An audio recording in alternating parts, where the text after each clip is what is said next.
Беллаторушка, привет! С вами снова Аида, и сегодня я встречаюсь с очередным бойцом, Saad Awad. Он встретил нас в своем зале «Милления», в котором мы уже встречались с Джорджем Караханяном. И сегодня очень знаменательный день для футбола американского, будем смотреть после матча. Но пока давайте приступим к нашему интервью. Saad, thank you so much for letting us the opportunity to meet with you. We wanted that for a long time, we just didn't know when to do that.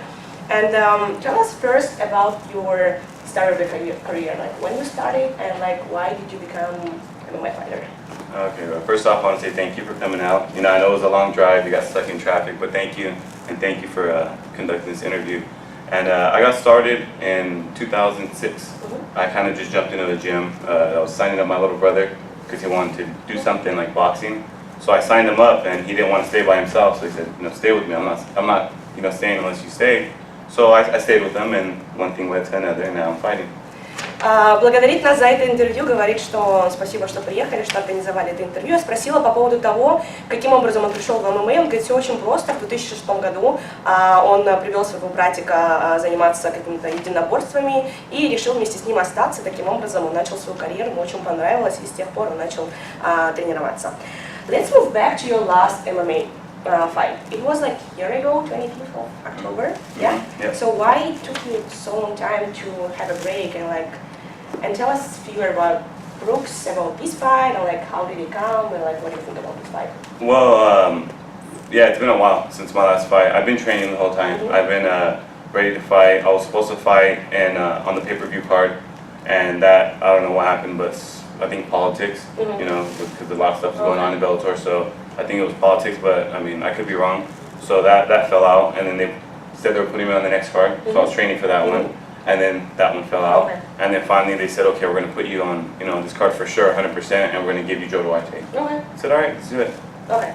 And спросила по поводу его прошлого боя, почему он так долго не бился, и что он вообще думает по поводу последнего боя с Бруксом.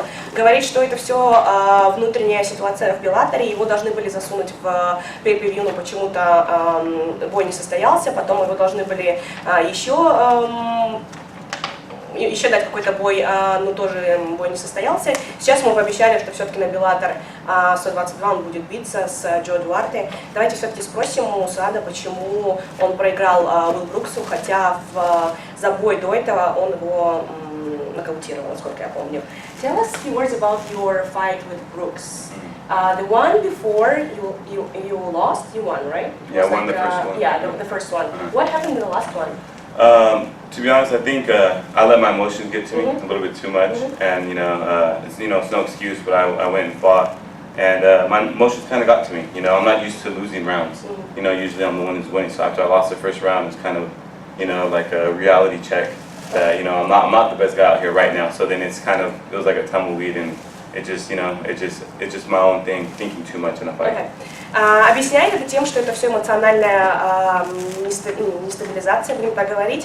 Говорит, что знал, что может победить, но что-то случилось с эмоциями, и это все ложится только на его голову, на его проблему, просто не справился с эмоциями, с чем-то, потому что, в принципе, очень был хорошо настроен на бой. Did you watch Chandler Brooks? Yes, I did. Okay, and are you agree with the decision? To be honest, I didn't agree with King Mo's fight decision.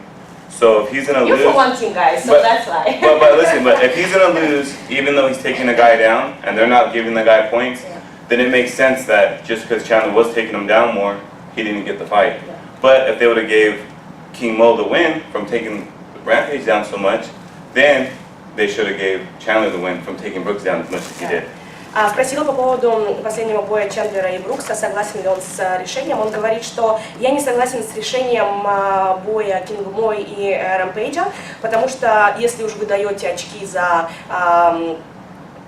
бросок на землю, то давайте уже и Чендлеру. Поэтому он говорит, что если Кинг Мо не победил, потому что он бросал много Рэмпейджа на землю, то таким образом и Чендлер тоже не должен победить, поэтому в принципе все правдиво.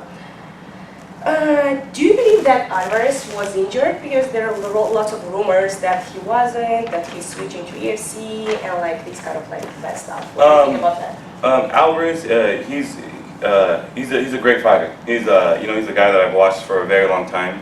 Since he's in Pride, and I don't see him pulling out of a fight if he's not injured. He's fought the best of the best, and why wouldn't he fight a guy that he's already beat if he was healthy? You know what I mean? Why wouldn't he go in there and fight again? So I do believe he was injured because the sport it's so easy to get injured. Okay.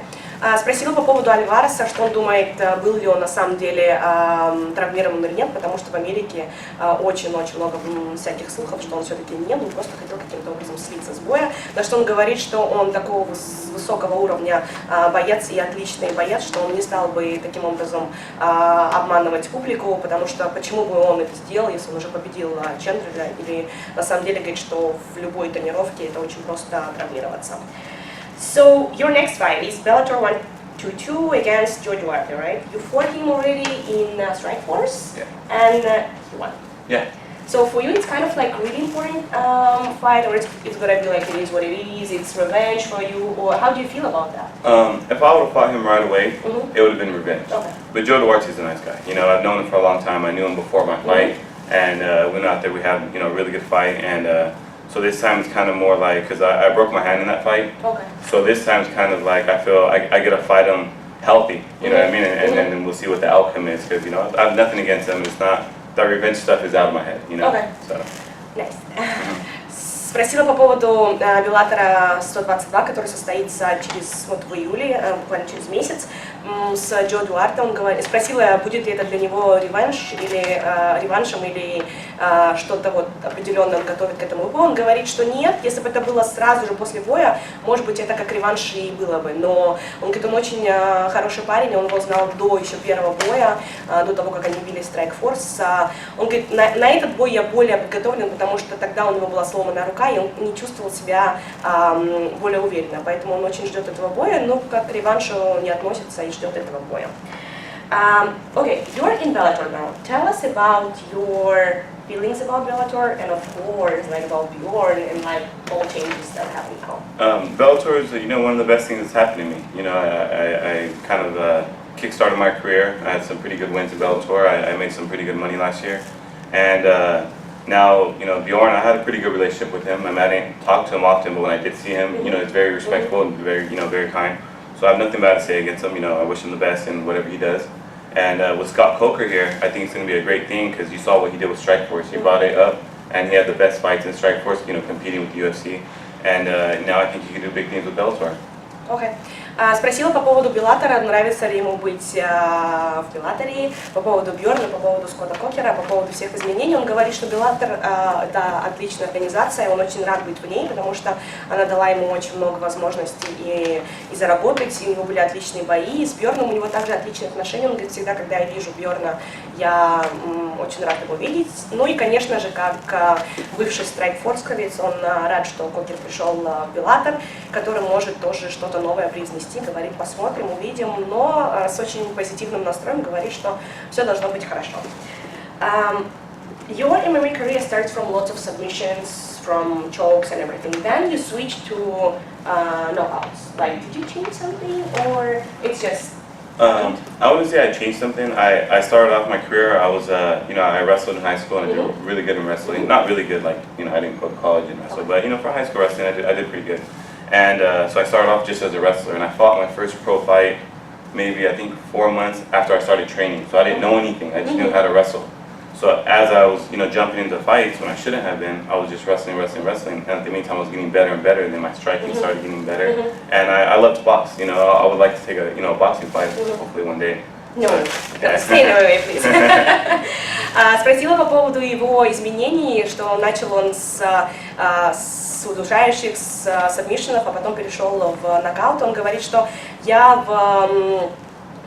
в старшей школе занимался рестлингом, и поэтому, когда я пришел, первый мой профессиональный бой был именно с рестлингом, потому что я ничего не знал после 4 месяцев, как я только начал тренироваться, поэтому потом я начал, говорит, технически подпитываться, и тем самым начал биться, и, говорит, в один день хочу стать боксером, попробовать себя в боксе. Давайте следить за его карьеру, может быть, это случится. Are you a good guy? Like, have you ever fought on streets or something? No. I mean, I've been in fights, but it's never been like I didn't like somebody and I fought them. It's been more like my friend was fighting, and I went to help him. Okay. You know, and then we all started fighting. I don't believe in that. No, never. Yeah, you can't see anybody. I never pick fights, never start fights. Спросила, хороший ли он парень, и бьется ли он, дерется ли он на улице. Он говорит, что, ну, как и все парни, наверное, может быть, это со всеми случается. Говорит, ну, первый никогда не начинал драки. Если кто-то, говорит, из моих друзей дрался, я, говорит, мог помочь. Но так, в принципе, я, говорит, хороший парень. Okay, we are in Millennium. Is it your main gym? Are you here all the time? Tell us about your trainings, about your camping, about your training partners, like a little bit about that. Yeah, this is my main gym. It's Millennium MMA. It's in Rancho Cucamonga. And I do a lot of my morning training here. And then Georgie has his little secret spot that he has, where he has a little gym that he has, and we have a small group of guys that go there, and we train there every night. And on the weekends we train there. And I also do CrossFit here and there at District 7. So there you go. Yeah. So I do it over there. We do, I don't do it with the class. We do our own little things for MMA, and I do that over there at District 7, which is also in Rancho Cucamonga. Okay. And some of my training partners are, Georgie Carconian, obviously. We have Lorenz Larkin here. He's a little bit bigger than me, but I mix it up with him sometimes.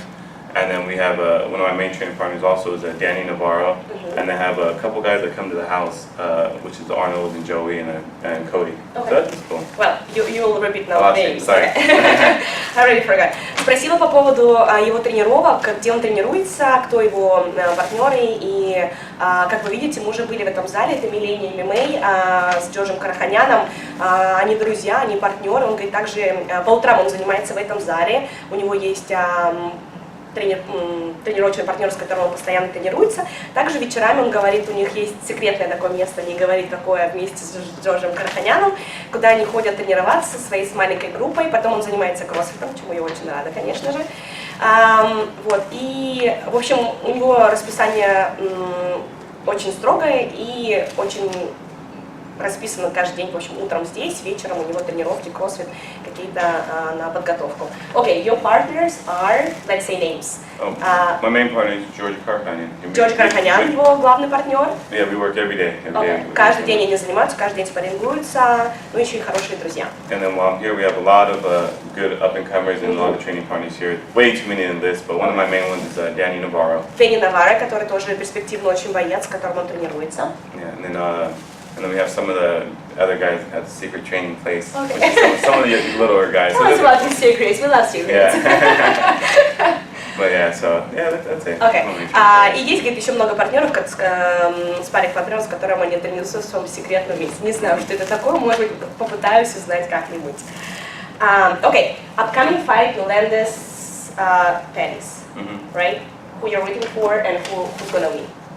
Melendez has been a guy that I've followed for a long time also. I really like Melendez, and he's very tough. But I think Pettis is going to give him a hard time with his kicks, because Melendez is more of a boxer, a wrestler. But as long as I think if Melendez can stay in his face and take him down the way he usually fights, he could pull it off. But Pettis he's on it right now. You know what I mean? So he's a hard guy to beat. Yeah. Спросила по поводу предстоящего боя Melendez Pettis, кто победит. Он говорит, я знаю хорошо Melendez, но он больше как боксер, больше как рестлер, поэтому, скорее всего, благодаря ударке победит Pettis, потому что он сейчас на вершине, и, скорее всего, он не даст этой позиции упасть. Okay, Chandler Alvarez, if it's gonna happen. Chandler Alvarez. I don't even know why that fight's gonna happen. Brooks has the belt. Well, they're thinking Alvarez that it's belt. still gonna happen. Yeah, they are, but I don't know. It doesn't make sense to me. It doesn't make sense. Somebody has a belt. You're supposed to unify the belts. You don't. Nothing against Chandler. He's an awesome fighter. It's going to be a great fight regardless. Okay. Alvarez Brooks then. Alvarez Brooks. Oh, that's gonna be something. I can see Brooks going out there and doing his lay and pray. Taking him down and just holding him.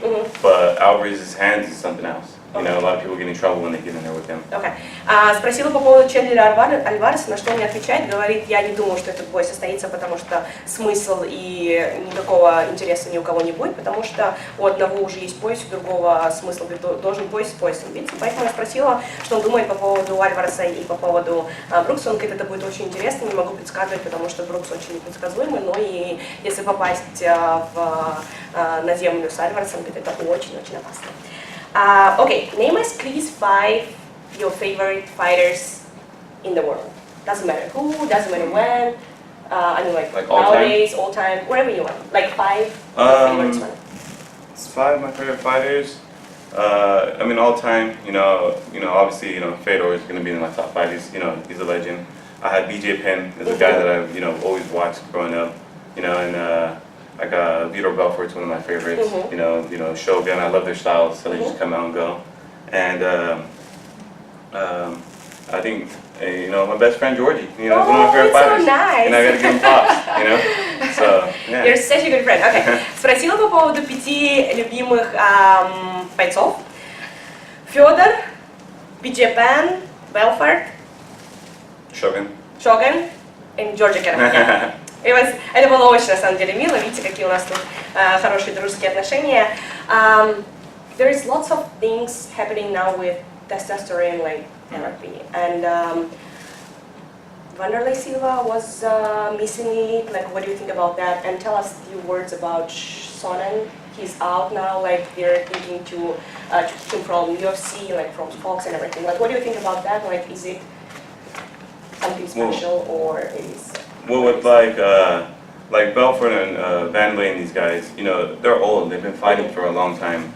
For being a fighter, if you're taking testosterone and stuff and you're just starting, you're 18, 19 years old, it's cheating. You know what I mean? Because you're full of energy. You're ready to go. Why do you need it? Because you want to get extra. But these guys that are older and they're beat up and they have so many injuries and their testosterone is dropping. So for them to take it and bring the testosterone back to normal and help them heal, I think it makes sense. I used to be against it, but if you really look at it, like the science behind it, it's actually, it's making these guys normal, instead of them being, fighting injured all the time.